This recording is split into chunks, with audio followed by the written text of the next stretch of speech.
Hello, everyone. If you like what I'm doing here, please consider subscribing, liking, and commenting. It would really help the channel out quite a bit. Thank you very much.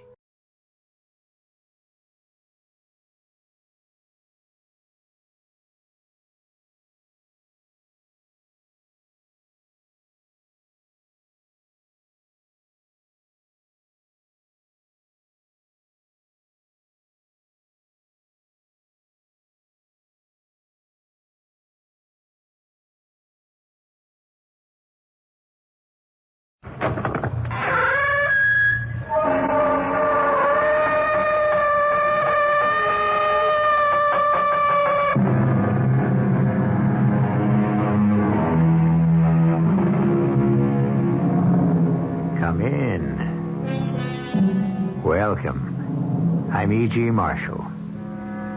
A story begins with an idea. It may be suggested by the imagination, or by an incident, or by a fact. And behind the idea, there is a thought. All of us have heard that the pen is mightier than the sword. A piece of writing can change the course of history by sending men into battle. The Declaration of Independence, for example. Our mystery drama, Your Grade is A, was written especially for the Mystery Theater by Roy Windsor and stars Bob Kaliban and Joan Shay. It is sponsored in part by Buick Motor Division and Contact, the 12-hour cold capsule. I'll be back shortly with Act One. At the Opel Isuzu Information Center of America, pandemonium reigns as thousands of people try to find out what one is. Hello, Opel Isuzu Information Center. Say, I think I've got an Opel Isuzu. Good for you, sir. Can you describe it? Well, it's about 4 feet high, brown, tan hair on its neck. It's got cute little eyes. Sir, I believe that's a Shetland pony. Oh, yeah. I can see that now. See the little hoofs? Opel Isuzu, a great new little car at your Buick Opel dealers. I've got bronchial asthma. I've also got a newspaper to get out. That's why I take Broncaid tablets. They help keep my occasional asthma attacks away for hours. I tried Primatine tablets and they worked. But then I heard about Broncaid. Broncaid has an extra ingredient to help you get rid of congestion. Broncaid works for hours, so I can work for hours. Broncaid tablets do more to let you breathe easier. Use only as directed. It's the most spectacular show on ice. The all-new 1977 Holiday on Ice. A trip into a fantasy land of silver blades and sequin skaters. This year, starring Holiday's own sweetheart of the ice, Miss Peggy Fleming. With Peggy, the incomparable Diane DeLue, who won both the medal and our hearts on television last winter. The delightful Jill Shipstead and Jimmy Crockett, the world's professional skating title holder. And it's a trip to Sesame Street. Bert and Ernie and Grover and Big Bird and Cookie Monster. Just waiting for you and skating for you in the all-new Holiday on Ice. And we've got spectacular production numbers. Hundreds of skaters lighting up the ice to the strains of Dixieland jazz, contemporary hits, Western favorites, and all-American classics. We call it the all-new 1977 Holiday on Ice with special guest star Peggy Fleming. But you'll call it the best time you've had in years. August 18th through August 29th at Madison Square Garden. For ticket information, call 564-4400 and Ticketron 541-7290. Come on, head in our direction. Come to our country place. Bring up your dancing shoes. Forget your worries, forget your blues. There's so much at Great Gorge to do. For the golfer, Playboy's Resort and Country Club at Great Gorge has a 5-day golf package which includes 4 rounds of golf on our championship course, a deluxe room, 4 breakfasts, 3 dinners, plus dinner and a show at our penthouse. All for only $151 per person, double occupancy. So leave your troubles on the highway. Good times are never so near at your country place. For information and or reservations for Playboy's Resort and Country Club at Great Gorge, call toll-free 800-621-1116. That's 800-621-1116. This week, the Playboy Resort and Country Club features George Kirby in the penthouse.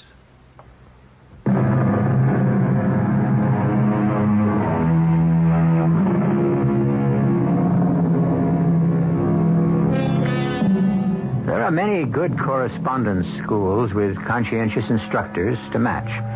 The student completes assignments and mails them in for criticism and encouragement. Silas Butler, who is 48, is one of many students whose writing efforts are carefully scrutinized by a young instructor named George Monroe. He does not know Butler personally, so the news of Mrs. Butler's death is to him only odd.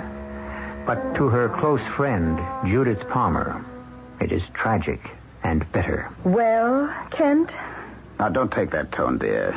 You'll have to pay Silas your respects. He's dazed by her death. Well, he won't be for long. That's unkind. Now, Silas knows how you feel about him. Let bygones be bygones. He's lost his wife. He lost her a long time ago. I refuse to believe she took her own life. Oh, she had reason to wish to be dead, but Molly never would have done a thing like that, locking herself in the garage and starting up the car. All right, if it makes you feel any better, say it was an accident. Now, it's 11 o'clock. I must get to work. What did you and Silas talk about from 8 until now? Not very much. I tried to console him, but, well, there isn't much to say in the face of a death. Oh, poor Molly. Oh, it's so unreal. Believe me, it is to him, too, and to me. If the two of you hadn't been so buried in that chess game... No. Our game had nothing to do with what happened. Except to leave Molly with an empty evening. Where was she going, Kent? Did she say? No. Silas and I were in the library. From the door, she said she was going for a ride, and she said good night to both of us. When was that? Oh, it's about 8 or so. At 9:30, Silas walked me to the driveway, and he noticed that his garage door was closed. It's a detached garage, as you know, 100 feet down the driveway. He seemed concerned. He asked me to walk with him to the garage. And you found Molly on the cement floor? Yes, after Sarge shut off the car engine and we let the carbon monoxide escape. Oh. It was a thick haze. And then we went in and dragged Molly into the fresh air. If you dragged her out right away... It wouldn't have done any good. Carbon monoxide can poison a person in less than 2 minutes. If the person who's trapped can't break a window or open a door in 6 or 7 minutes, he or she is dead. You know that for a fact? Yes. I checked my medical dictionary late last night. As Silas's attorney, I had to inform myself on the subject. Molly was smart enough to know about carbon monoxide. Why couldn't she have escaped? Oh, because she didn't want to. Oh. You cling to your belief that it was an accident. Go ahead. I have to, darling. I knew Molly. Then why was the garage door shut? Why didn't she open the door? Well, garage doors can stick. Ours does sometimes. That lock that goes into the cement floor often won't budge. Oh, I've scuffed my shoe many times trying to release it. Now, something like that may have happened. Then Molly would have tried to break a window. But they're up high and small. Is there a regular door, a house door on the side of that garage like ours? You know, the one that opens into the storage space for garden supplies? Well, I think there is, but we didn't check. We got Molly out, and Silas ran into the house to telephone their doctor. And after that, it was pretty hectic. The doctor, the police, an ambulance. It was quite awful. Zach was very kind to Silas. Oh, I'd forgotten Zach was the police officer in charge. What does Zach think? I don't know. It seemed obvious to all of us. Well, it's not to me. Oh, Judith, you can't deny the facts. Yes, I can. Because what happened just wasn't in Molly Butler's character.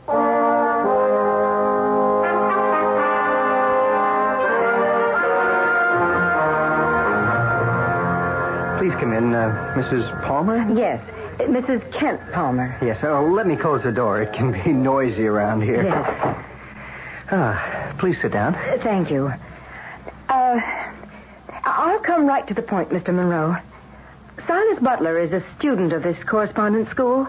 Yes, he is, but... Well, I don't expect that you'd know him personally. Well, that's what I was going to say. The instructors never have a personal relationship with a student. Well, Molly Butler was my best friend. Oh. My mother read about her in this morning's newspaper. We were sorry to learn that she committed suicide. I don't think she did. Oh? And that's why I wanted a confidential talk with you. Well, I don't know, Mr. Butler. I know he was married. That's on his biography, but that's all I know. How does our school... I really have no idea what you're driving at. I visited Mr. Butler late this morning to pay my respects. He asked me to go through his wife's personal things, clothes and so on, and to dispose of them as I saw fit. Yes? Well, among Molly Butler's effects was a diary. I glanced through it. Wasn't Mr. Butler writing a murder mystery story as one of his assignments? I'd have to check over my file of critiques.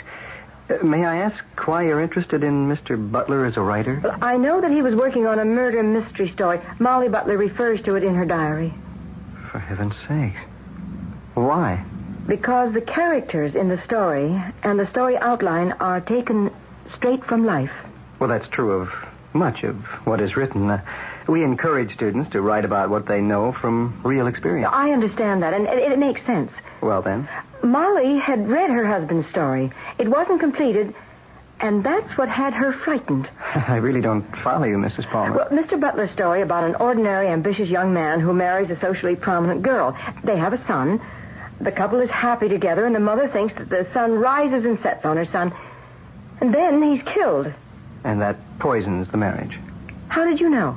Well, I assume that it did. After all, I am an instructor in writing. Unless one of the parents was to blame for the son's death, there wouldn't be any conflict, hence no story. How did the son die? In an automobile accident. His father is driving him home from prep school, driving too fast, and carelessly. The boy is killed.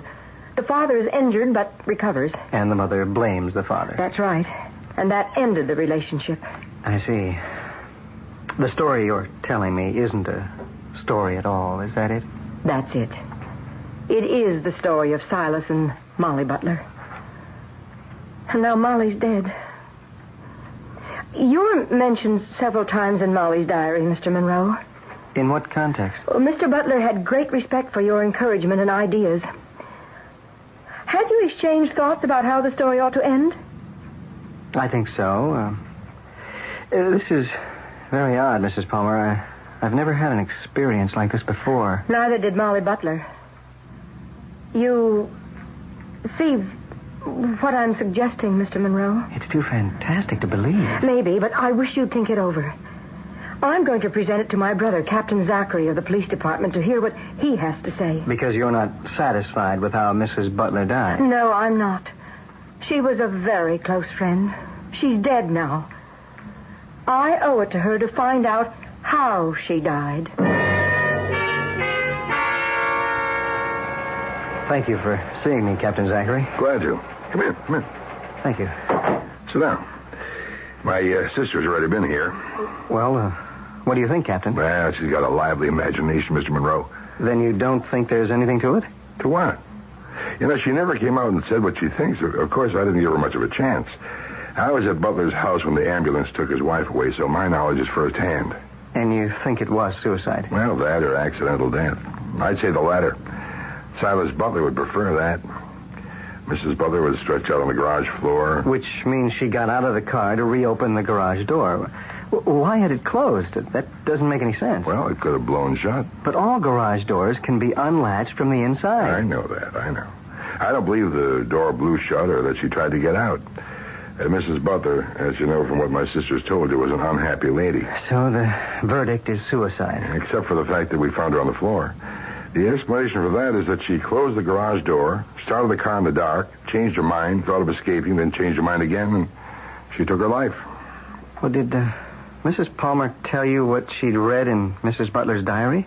Well, I've glanced through it. Well, she was afraid of the parallel between her life and his murder story. Well, if he's a writer, he'd spill out some of his own life in what he writes. Isn't that how writers work? Well, sure, but what's funny is how Mr. Butler struggled to find the right ending for his murder mystery. It's all here, Captain. What's that? My critique of his work. Mr. Butler and I exchanged a lot of thoughts about how to end his story. Would you explain that, please? Well, everyone who reads knows the old devices employed in ending a murder mystery. Mm-hmm. The butler did it, or the poison pill taken by mistake, mushroom soup, or that kind of thing. Yeah. All known and stale. Now, I'm referring to premeditated murder. I understand. And your critiques? Well, Mr. Butler thought that a suggestion of mine about using carbon monoxide had merit. I see. And you're feeling guilt because you made the suggestion. I don't know how I feel, but it certainly is odd that carbon monoxide is what caused the death.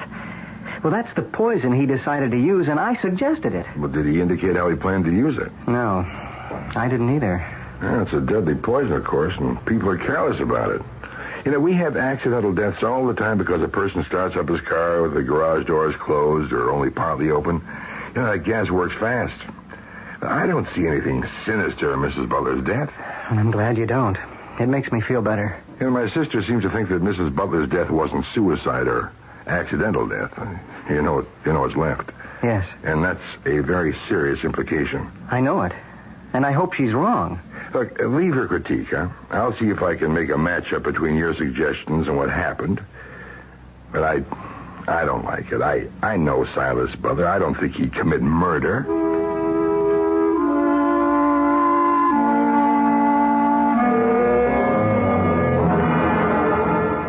Good heavens, George. You seriously think that Mr. Butler used you to help him plan a murder? Well, I know it sounds weird. Oh, it's unbelievable. He'd have to be mad. We don't know what really happened, but Captain Zachary is going to investigate again. Well, what's there to investigate? Well, little details. Such as what? Oh, I don't know. For instance, why was the garage door closed? Well, because the poor woman trapped herself and was dead before she could get it open. But that doesn't make sense. A person doesn't go into a garage to get a car and close the garage door before the car is backed out. Well, not unless the person wants to take his own life. And it's obvious. That's why the report was suicide. But Mrs. Butler was found on the garage floor. Well, you're just looking to make a mystery out of a simple tragedy, George. Yeah, maybe. Of course you are. Mrs. Butler went into the garage, purposely closed the garage door, and started up her car. How else could the garage door have been closed? Oh, will you and Mrs. Palmer next imagine that someone waved a magic wand and closed it?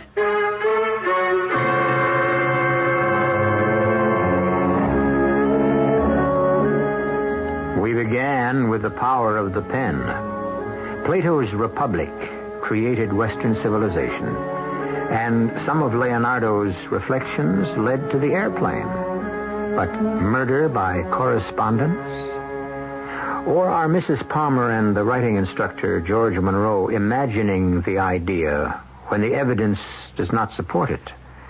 We'll find out when I return with Act Two. Tired of deodorant sprays that seem to miss their mark? Want something powerful you can put on in the dark? Shift to the English leather stick. The stick shift is on. English leather's got the stick that'll always protect you. With the English leather scent, they'll never forget you. Shift to the English leather stick. The stick shift is on. There are 3 good reasons to shift from an expensive deodorant spray to English leather deodorant stick.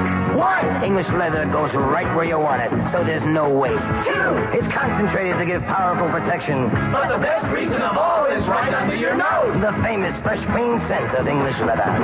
English leather's got the stick that'll always protect you. With the English leather scent, they'll never forget you. Shift to the English leather stick. The stick shift is on. Look for the English leather deodorant stick at your favorite toiletries counter. Even these days, there are ways to save money. Interested? Well, one way is to keep your car well tuned with AC firing spark plugs, because AC spark plugs not only help improve your car's performance, they could also help save gasoline. So see your AC Delco serviceman. Get a tune-up with AC spark plugs today. In the Bay Ridge section of Brooklyn, see Rudy, Ralph, or Anthony at Mr. Bargain Auto Parts, 1083 60th Street. Call 436-5700 for a complete selection of AC Delco products.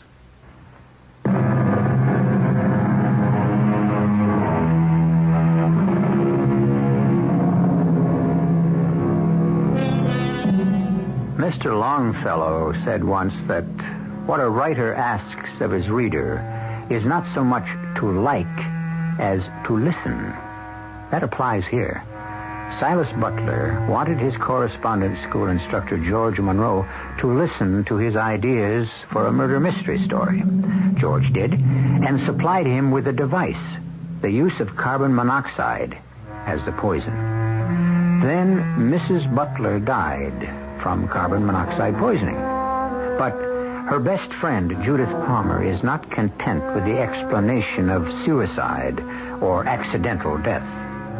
It is the evening of the day after the tragedy. Judith, my dear, I know Silas Butler. He's both a client and a friend, and I can't conceive of him or anyone writing a story of premeditated murder and then acting on it in life. All right, what does the writing instructor say? Well, He's puzzled because it was he who suggested carbon monoxide. I see. Then if he's a writing expert, have him figure out how it was done.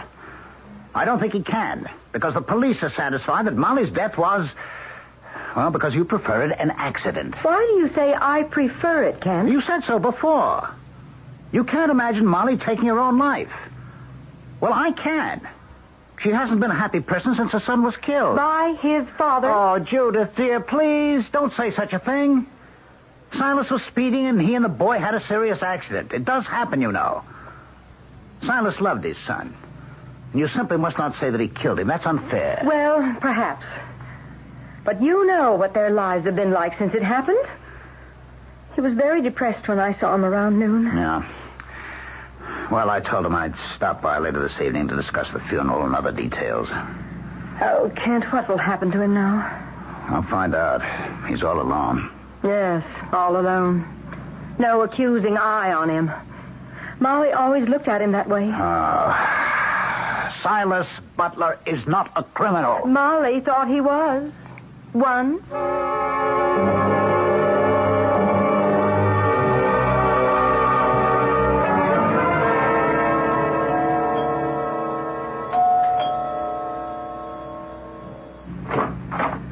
Oh, Kent.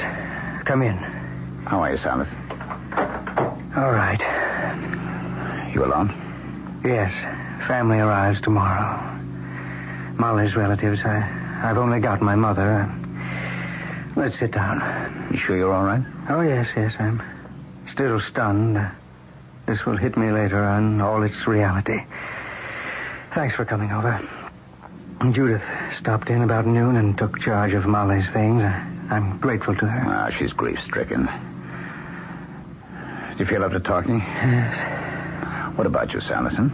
I don't know. Sell the house, of course. I can't go on living here. Ever since that automobile accident, life's held nothing for me. Molly never recovered from the loss of our son. All that sustained her was her loathing for me. I'll always see her accusing eyes. Oh, now, Silas, you'll forget that in time. I hope so. It was an accident. I'm to blame for that, but do you think I wanted to have my son killed? I'd rather have died myself. I wish I had. I know. Why last night? Pardon? Why did Molly choose last night to leave the house and have this accident? I can't answer that. She'd been going into long periods of depression. I don't know why she went out. She often did that at night. Just to escape? Yes. She didn't want to be with me.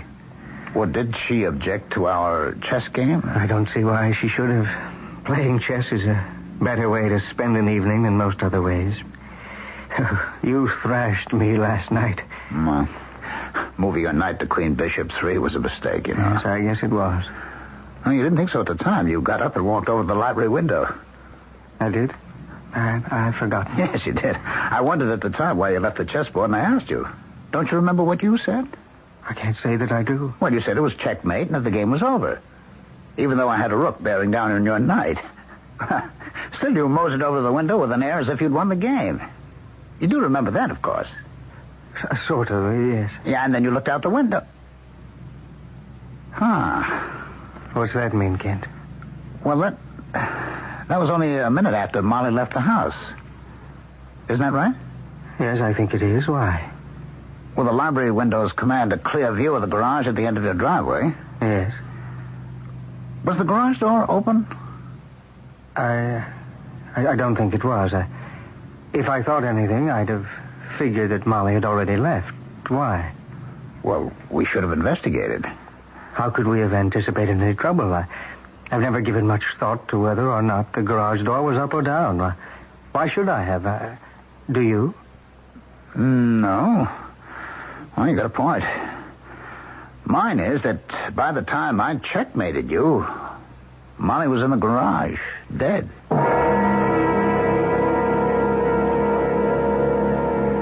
That means, Kent, you've got your doubts, too. It means no such thing, Judith. I just tried to reconstruct the scene, that's all. All right. Silas got up from a chess game he was about to lose and walked over to the window. Now, that doesn't make sense. That's not the way chess players behave, is it? Of course it isn't. Cy went to that window in order to get a view of the garage. Now, darling, is there anything else you remember? No. Your imagination is beginning to run away again, Judith. I suggest that we leave any further investigation to Zach and his police department, huh? Well, I hope we've aroused his suspicions. We? You and who else? George Monroe. Zach telephoned me while you were out. Mr. Monroe called on him and gave him the critiques of Silas's writing. Zach thought they were interesting. He thought Silas had written a pretty good mystery story. Well? And Mr. Monroe thought that Molly's death ought to be reinvestigated. Oh, no. Molly hasn't even been buried, and you and Monroe want to subject Cy to more suffering? I don't like that at all. I really don't. I didn't visit Cy tonight with doubts in my mind. Well, you asked him why he went to the window. No, I only mentioned that he had gotten up from the chess game and gone to the window, that's all. Why? That was odd, wasn't it? I wouldn't say that. Cy is a harried man. Chess gets his mind off his unhappiness. I simply wondered why it was last night of all nights that Molly chose to have an accident. Well, maybe Cy had just figured out how to commit the murder in his story. I doubt that he would have shared such an idea with his wife. Well, you never know. You ought to read Molly's diary. I'm not going to. And frankly, I've had enough of this. You and Zach pursue it. I'm really tired of it. So if you'll excuse me, I think I'll turn in. All right. Oh, is our car in the garage or in the driveway? I left it out. Why? Well, if he's still awake, I may drive over and talk with George Monroe. Oh, Mr. Monroe, I know it's late. Well, that's all right, Mrs. Palmer. It's not that late. It's only 10:30. Oh, I'm never in bed before midnight. Please sit down. Oh, thank you. I understand you saw my brother, Captain Zachary. You know, he was impressed, both by Mr. Butler's writing and by your critiques. Well, thank you. From what I had criticized about Mr. Butler's story, I could easily reconstruct it. The story does parallel his life with Mrs. Butler. Yes. I paid special attention to his struggle, with my help, to find a way of using carbon monoxide as a poison without the police being able to detect it. Did you reach any conclusion? No. And yes. No about the device, the novel idea of killing with a gas, but yes about your suspicions. Oh? In Mr. Butler's story, the man becomes bitter and abusive because the wife withdraws from him and silently accuses him of the death of the son. Yes, exactly what happened between Cy and Molly Butler. Well, furthermore, there were introspective passages in which the man dreamed of being free from the wife's accusing eye. Oh. That's when he began to think about murder. The wife sensed it, but she couldn't do anything about it. It was as if she were mesmerized. Well, it fits, doesn't it? It seems so. What strikes me is the psychology of the thing. Was he guilty of the boy's death? Through negligence. It wasn't deliberate. And Mrs. Butler never overcame her loss? No. Well, as you said, it fits. But how do we prove it? Well, Captain Zachary is reinvestigating. Oh, it needs more than police investigation. It requires some kind of creative inspiration. How it was done. That's right. How could it have been done? Cy Butler and my husband were playing chess in the Butler's library. Toward the conclusion of their first game, when my husband had him on the defensive, Mr. Butler rose and walked to the window. Did he? And he thought he was losing the game? That seemed odd to me, and I mentioned it to my husband. What did Mr. Butler do at the window? I don't know. Looked out. It commands a clear view of the detached garage. But now, what could he have done from the library window that would have had any connection with Molly's death? Darned if I can imagine. Oh, I wish you'd try, Mr. Monroe. You're a creative man. Well, I know, but Butler and I both struggled to invent a gimmick for killing a person with carbon monoxide poison without being detected. We hadn't succeeded. Well, he may have. Yes. I wonder what it could be. Assuming we're not crazy. It's a puzzler. Oh. What are you thinking about? You've got an abstracted expression on your face. Something Mother said earlier this evening. Oh? Now, what was it? I'd explained your interest in this fantastic notion. Mother agreed that if Mrs. Butler didn't commit suicide, then her death must have been accidental because she couldn't get out of the garage. Yes, go on. But the idea of murder was nonsense. She wondered... Yes, Here's what she wondered. She said, you and Mrs. Palmer next imagined that someone waved a magic wand and closed it. Meaning, of course, the garage door. Waved a magic wand. It's stuck in my head, and I've given it some thought. Well, Mr. Butler did go to the window soon after Molly left the house. But what kind of magic wand could he have waved? Think about it. Think about it, Mr. Monroe. I will, too. What your mother said might be the very clue we're searching for.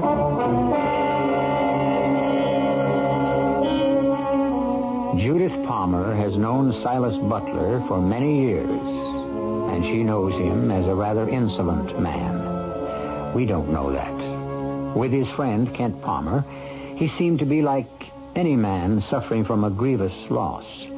But according to what he has written, and from what we have learned from his wife's diary, Mr. Butler might be capable of committing a major crime. How is the question? I'll return shortly with Act 3. The following is a test. Please answer all questions truthfully. Question 1. Which of these do you like most? Rowboat, dentist, Opal Isuzu? Question 2. If you and 3 friends wanted to take a nice trip, would you take turns carrying each other, take turns throwing each other, or buy an Opal Isuzu? Question 3. Given a choice, would you attend a lecture on good posture, hurt your foot, or buy an Opal Isuzu? If you answered Opal Isuzu to all 3, see your Buick Opal dealer and take a test drive. Otherwise, see someone else. Of all times to get hemorrhoids, why? Pregnancy is a major cause. What helps? Well, since you're expecting, ask your doctor before using any medications. My sister used Preparation H. For many women, Preparation H relieves occasional pain and itch for hours. Sounds good. Preparation H does more. Actually helps shrink swelling of hemorrhoidal tissue caused by inflammation. Even better. Preparation H helps shrink swelling of hemorrhoidal tissues. Use only as directed. That AMCO is big, the world's biggest transmission specialist, with over 525 service centers in the U.S. of A. and Canada. So no matter where you go, from New York to L.A., from Ontario to Texas, AMCO's got you covered. Nobody else is that big. Nobody. So if you have trouble with your car's transmission, you can usually get one-day service from AMCO Transmissions. AA MCO. Jets fans, this is Dave Herman. Tickets are on sale for the New York Jets-Washington Redskins game at the new Yankee Stadium.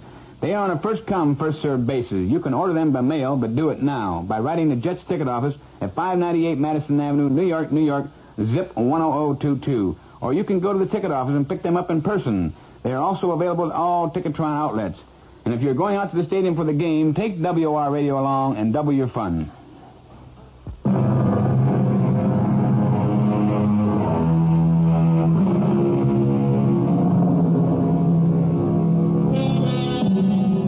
You drive me crazy, and I wish you were dead are two commonplace expressions that a wildly angry person has been known to use.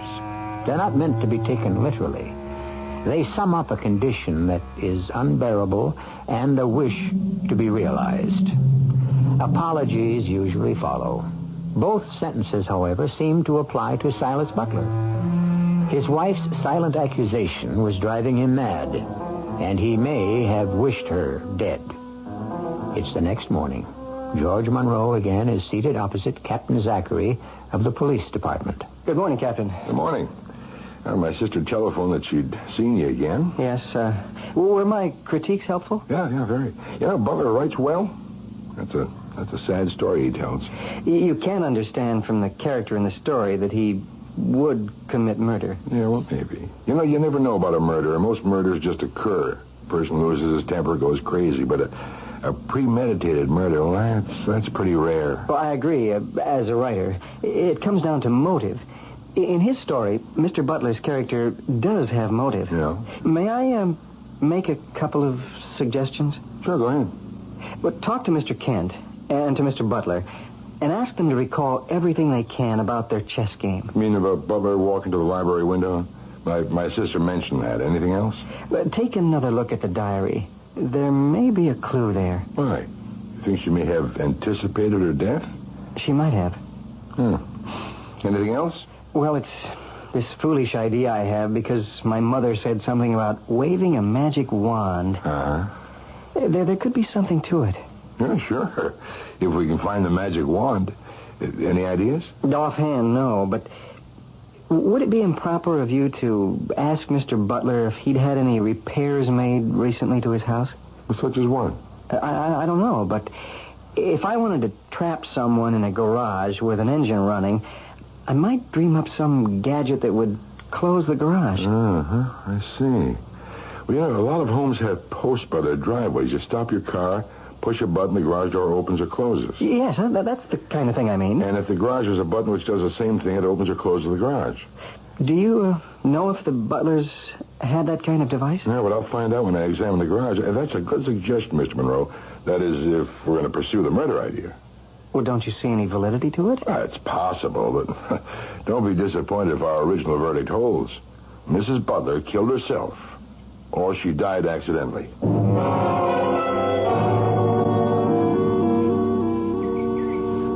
Oh, Zach.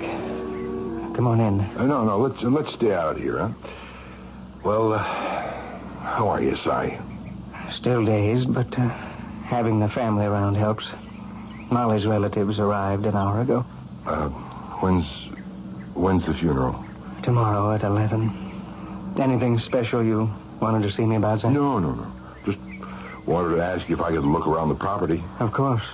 The garage? Yeah, I'd like to, look it over. You don't mind? No, feel free. It's closed. Punch the button on the side of the door, on the upright. Oh, you've got one of those, huh? An electrically operated door. Yes. It's very, very convenient. Well, what's your interest, Zach? Oh, just satisfying myself. My sister was Molly's best friend. And she can't believe what happened. Neither can I. Any of us. You've given your verdict, Zach. I don't understand why. Well, assuming that Molly did not commit suicide. I don't want to believe that either. I prefer to believe it was an accident. She had gotten out of the car. We found her on the floor. Yeah, well, what bothers me, Si, is why she couldn't have gotten out of the garage. Carbon monoxide can poison in a minute and a half. You know that for a fact? Well, yes. I've done some research. For a story I've been writing, I take a correspondence course. It was something to do. No, that's true about the poison, In 6 minutes, a person is dead. So there's Molly sitting behind the wheel of the car with the engine running and the garage door closed. See, what I can't explain is why she didn't shut off the motor and get out of the garage. Well, neither can I. But what's even more strange is why she was at the wheel and the garage door was closed. Yeah, that is mighty strange. Could the garage door have come down by itself? I don't know. I suppose so. You know these gadgets. Sometimes they work, sometimes they don't. Yeah. Is there a switch inside the garage for raising or lowering the doors? Well, sure, but what if it didn't work? Any other way of getting out of the garage? Well, there's a regular door on the side of the garage toward the back. We kept it locked against prowlers. Okay, I'll look around again. I said the other night how sorry I was about Molly. I'm just as sorry for you.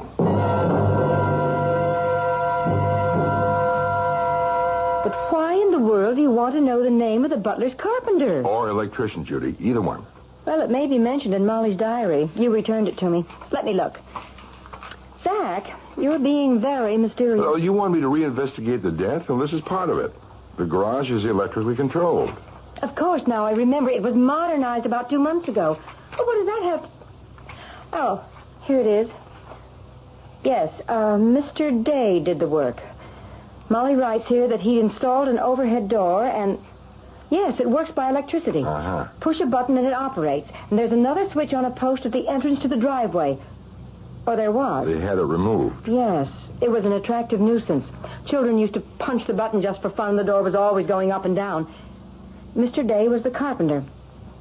Why, Zach, what's so intriguing about the Butler's garage door? Well, there's another way to open an electrically operated garage door. You don't have to punch a button. Oh? You can use a hand switch. Like that gadget for switching TV channels? I didn't know that. Butler left the chess table and walked over to the window. Yes? Which commanded a view of the garage. Yes. Where he could have seen Molly enter the garage. Don't jump to conclusions, Judy. I think we've got it, but I want to be sure. Now, when Silas returned to the chess table, Did he have anything in his hand? Kent didn't say. Oh, you mean he was carrying one of those remote control gadgets? Exactly. I better talk with Kent. I'll telephone. No. Face to face. Silas is his friend, and this is a touchy subject. Silas and Monroe are trying to figure out how to commit murder with carbon monoxide. I think Silas came up with the answer. Now, what's up, Zach? Oh, more of the same, Kent. Your suspicion that Silas Butler is a criminal, huh? Yeah, he may be, Kent. You seriously think that? Because of the story he wrote? Well, if it hadn't been for the diary and the correspondence school critiques, he might have gotten away with it. You mean he did do it? But how? Well, I don't exactly know yet. You tell me, when Butler walked to the library window, he was in bad shape in the chess game, right? Yes, I found it odd that he did. Oh, now tell me about his walking back. Now, just try to think back, huh? Try to remember exactly what he did. When he got up, he had a pawn in his hand. One of mine. He captured it with his knight. He kind of rolled it around his hand, and I wondered why he had left the table, so I glanced after him. He placed the pawn in his jacket pocket. And when he returned to the table? Well, nothing. Well, didn't he place the pawn behind the board? Yes. After he sat down, I heard it. You heard his pawn? Well, I mean, it clinked in his pocket against his cigarette lighter. A wooden pawn against a lighter? No. A metal pawn. I didn't like size chess set because it was made of metal alloy, and the pieces were quite dramatic, but I prefer the traditional wooden ones. Mm-hmm. Oh, what did he do? I told him not to squirrel away the pawn. And he said, he took it out. With the lighter? No. That's funny. When we set up for the next game, he asked me for a light. Oh, then what he had in his pocket wasn't his lighter. Well, come to think of it, no. That is funny. But I remember the clinking sound. I think the carpenter or the electrician can tell me what it was he had in his pocket. I may need you later in the day, Kent. All right. You've given me a bad turn, Zach. Uh-huh. It's nothing compared to the one Silas gave Molly. Now, what's this urgent business all about, Zach? Hello, Kent. Judith. Hello, Si. Close the door, would you, Kent? And, who is this? George Monroe, Mr. Butler. I'm very sorry about what happened. Thank you. Well, Zach, now why did you ask me to come down to the police station? Well, because what I'm about to say is better said here than in a house of mourning. What is it you have to say? You murdered Molly Butler. I murdered my wife. Anything else? Isn't that enough? I suppose I have you to thank for this preposterous charade. I'll take some of the credit. Give the rest to Molly's diary and to this young man here. Monroe? Yes, George Monroe. You wrote a murder mystery, didn't you? Or half-wrote one, I should say. What you and Monroe hadn't figured out was just how a person could be killed from carbon monoxide poisoning without being caught. Isn't that true? Go on. You seem to know that. Monroe couldn't figure it out, but you could. The idea came to you after Mr. Day remodeled your garage. He installed overhead sliding doors which can be opened and closed by touching a switch. Certainly. Where's the mystery? Well, Day also supplied you with remote control switches. You hold the switch in your hand, press a button, and the door goes up or comes down. And that's how you close the garage door with Molly seated behind a running engine. Oh, Zach, that's preposterous. No, it isn't.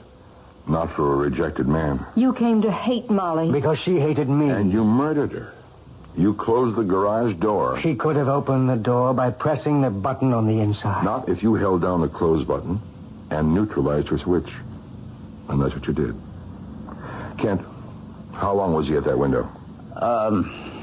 3 or 4 minutes. Yeah, more than enough time for Molly to become dazed, and then she panicked. And from the story you were writing, she knew you planned her murder, and there she was with you carrying out your plan. She was between the back of the car and the garage door praying that the switch would work. And it didn't, because you had neutralized it. And even then, she must have tried to turn off the car engine because We found her on the floor, next to the front door. Kent's my lawyer. When you took the pawn out of your jacket pocket, it clicked against something. Yes, my lighter.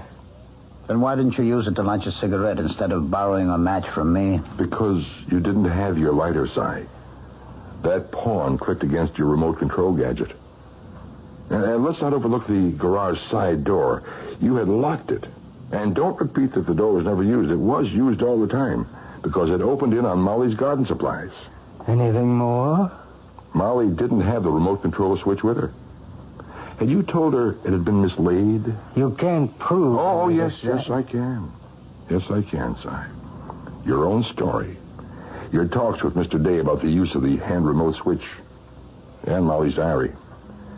We'll find both switches. And I imagine the key to the regular door. Si, you're under arrest for premeditated murder.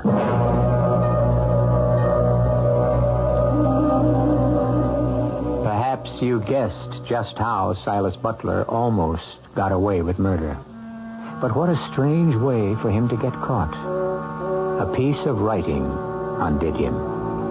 That and Mrs. Palmer's evaluation of the characters of Silas and his wife.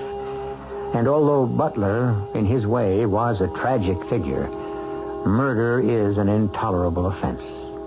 Confronted with the evidence against him, he made a full confession. I shall be back shortly. If you're thinking of buying a home, but the cost keeps you thinking, you may find the current Family Circle magazine of considerable interest. It features a comfortable 3-bedroom house, which includes living room, family room, 2 baths, utility room, wall and floor covering, even drapes. And the price? Well, it ranges from $22,000 to $25,000, depending on where it's to be put up. The reason it's so reasonable is that it's built in a factory.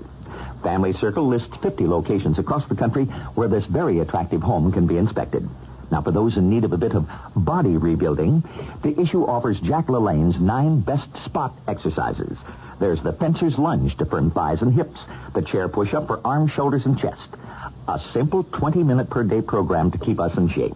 The September Family Circle, with that golden harvest casserole on the cover, is now at your supermarket checkout counter. This is Jack Sterling for Family Circle, the world's largest selling woman's magazine. Give your hand to a friend. Give your heart to your love. Give your heart to contact. Here in my hand is a little capsule. It's tiny, yet it contains enough cold medicine to help relieve cold symptoms caused by every known virus. Every known virus. It's Contact. The same 12-hour Contact you can buy. This year, Contact with its tiny time pills will touch more lives, help more colds than any other cold medicine, tablet or liquid. Think about that the next time you're sick. Sneezing, dripping, all clogged up. Then let us help you with real medicine, like Contact. We're number 1 in the whole world, for good reason. Give your hand to a friend. Give your heart to your love. Give your heart to contact. It works all day, all night. Take O'Neill's Direct.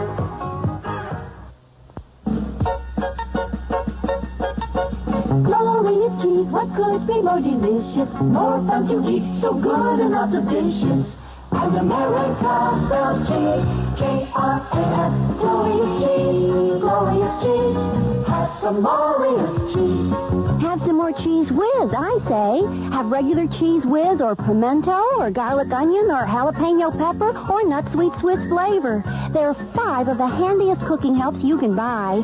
And with the 8-page Cheese Whiz idea book, you can cook up all kinds of things. From vegetables au gratin to hearty casseroles. Look for the idea book where Cheese Whiz is sold. Cheese Whiz processed cheese spread from Kraft. 5 little glass jars full of ideas. Any time of day, the taste is so inviting. Creamily smooth, lively and exciting. And America spells cheese, K-R-A-F-T, Kraft.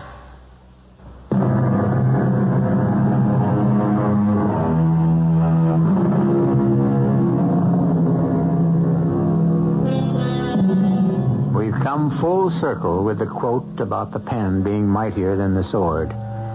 A correspondence student finally completed his murder mystery, which was his plan for a real-life murder.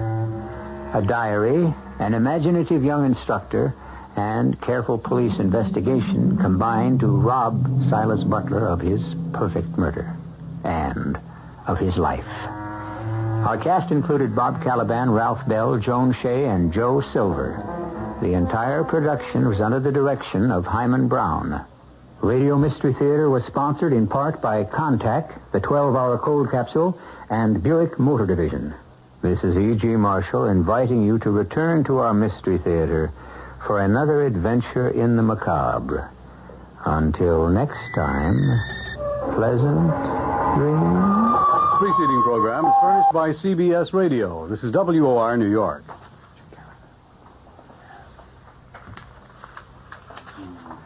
President Ford said to be getting closer to a first ballot nomination. Illinois delegate claims to have been offered a $2,500 bribe to vote against the president. And Senator James Buckley withdraws as a candidate. It's 70 degrees in clear mid-Manhattan. The man says it'll be clear and cool tonight with a low in the mid-50s. This is John Scott with the 8 o'clock edition of the news. President Ford is inching closer to victory at the opening of the GOP National Convention in his hot battle with Ronald Reagan for the presidential nomination.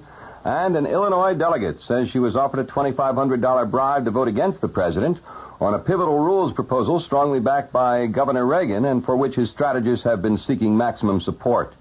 With only 48 hours left before the GOP chooses its presidential candidate, Mr. Ford began picking up scattered support as he and former Governor Reagan stalked the elusive few votes needed to clinch the nomination. Marie Goodloe, a widow from Chicago, said she'd been offered a $2,500 bribe to vote for a rules change which would force the president to reveal his running mate before the nomination ballot begins. She said the man who offered her the alleged bribe identified herself as a Reagan worker, but she said she didn't know him. Former Illinois Governor Robert Ogilvie, the head of Mr. Ford's Illinois campaign, said a second delegate was also offered a bribe but would not disclose his name. He was identified by others as Eddie Mac Jones of Chicago. He could not be reached for comment. John Sears, Reagan's campaign manager, said through a spokesman that the charge was absurd, that there is no truth to it. Mrs. Goodloe, who is a Ford delegate, said the alleged bribe offer kind of made me angry. I wouldn't sell my president out. Vice President Rockefeller is urging delegates to nominate a presidential candidate with broad appeal. In remarks prepared for delivery later tonight, Rockefeller says the party has been successful in electing a president when it avoided candidates who appealed to a narrow few. The convention will also hear tonight from Senator Barry Goldwater, the GOP presidential nominee in 1964, and the keynote address is to be delivered by Senator Howard Baker of Tennessee, among those the president is reported considering as a potential running mate. The man who's challenging James Buckley for the Republican senatorial nomination in New York says Buckley's brief flirtation with presidential politics will hurt his re-election chances, and Representative Peter Pizer says a move by some delegates to place Buckley's name in nomination at Kansas City represented an attempt by the ultra-right wing of the GOP to take over the party. Buckley said today he is not in the race for the nomination either for the number 1 or the number 2 post. Israeli state radio reports that Israeli patrol boats are blockading the Lebanese coast and stopping boats carrying weapons to Muslim forces. The broadcast says a few boats have been boarded in the past week and their cargoes of arms confiscated. The Israeli military has declined comment on the report. Earlier, Lebanese President Suleiman Frangieh declared his Christian forces will continue fighting until Palestinian guerrillas return to their refugee camps. Frangieh spoke on a Christian radio station amid reports of fighting around 2 mountain towns east of Beirut currently occupied by the Palestinians. A Christian broadcast claims a decisive battle is underway, but Palestinian leaders say there's only been routine shelling in the area. 3 major earthquakes have shaken Asia in 2 hours. The latest was in Indonesia, where the Seismological Institute in Uppsala, Sweden, says tremors measuring 8 1/10 on the Richter scale struck in the Moluccas, an island group in eastern Indonesia. Earlier, quakes were reported in central China and the Philippines. So far, there's been no report of damage or casualties from any of the 3 quakes. The WOR News Time, it's 4 minutes after 8. Beginning next summer, all new homes in New York State will have to meet new insulation standards before getting hooked up for electric service. The energy conservation regulations were adopted by the State Public Service Commission, which regulates the state's utilities and sets much of the state's energy policy. The new insulation standards are expressed in terms of the amount of heat lost per square foot of wall space. They apply to all dwellings regardless of the type of fuel used for heating.